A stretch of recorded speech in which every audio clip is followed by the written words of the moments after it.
as a landlord, have you received any money from the government on tenants that haven't paid? Have you gotten any of that yet? Yeah. So like in Awesome. Georgia, our management company is rock stars at it, and usually like our B class and A class areas, still workforce housing, but good areas. We haven't had a lot of tenants that got tripped up because of COVID and their job or anything like that.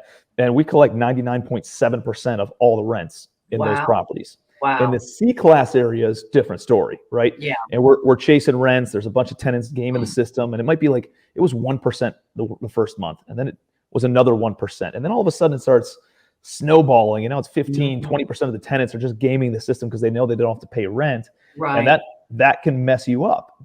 But the good news is the government did come out with some stuff to help the landlords a little bit if you know how to navigate that. But our management company was trained on how to do that, and they sat down with the tenants, applied with them, and it was something along like it was like 6 months of back rent and 3 months of future rent, or vice versa. It was something along those lines. Nice. And we got a lot of people signed up kind of on those programs.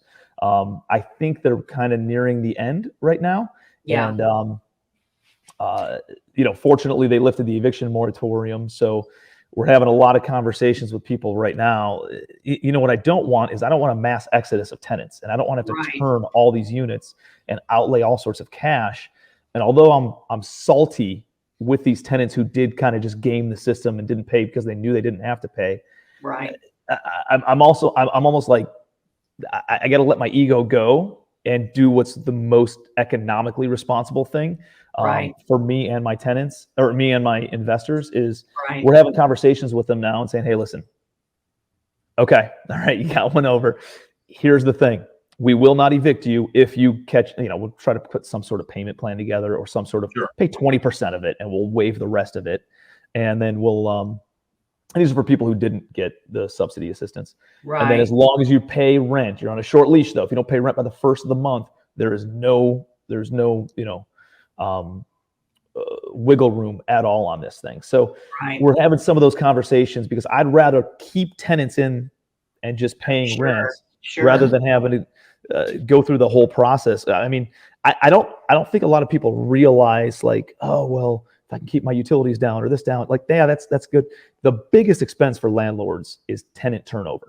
And the more you can reduce your turnover, the greater your returns are going to be substantially. And because not only are you not collecting rent, then I got to pay an attorney, then I got to pay court costs, then I got to move their stuff into a storage locker for a little bit if they don't take it all. And then I have to renovate the unit, then I have to pay a leasing agent to lease it, and then I have to, it's just there's so much stuff that comes into it, and it sits vacant for another 3 months. So if you can eliminate or reduce that as much as possible, as much and principled in me as I want to be like, no, get the heck out of my properties.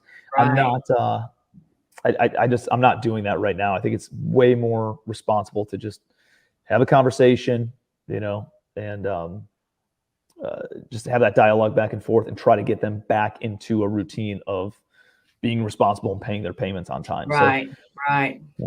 Well, yeah, being in that business, and most, at least a lot of people are trying to make the landlords look like the bad guys. Guy. Yeah. It is business, and you have to treat it like a business. But most landlords, property owners, are very compassionate people. They try to work with folks, but they also have to pay their bills. The business side to think of, and it's a shame. Some people fall through the cracks. Some people dive through the cracks, and they do it on purpose. And you gotta weed those folks out. Yeah.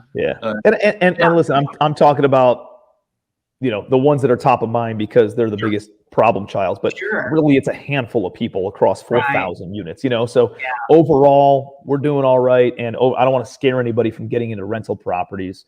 It's just, hey, you're a problem solver. The bigger problems you can solve, the more money you're going to make, and the more wealth you can build, the more people you can help, and a lot of other things that can come with it. So expect problems, and the bigger the problem, guess what? That's the bigger the opportunity it is. So don't let it derail you mentally, and just stay on track and just keep on solving more problems. That's right.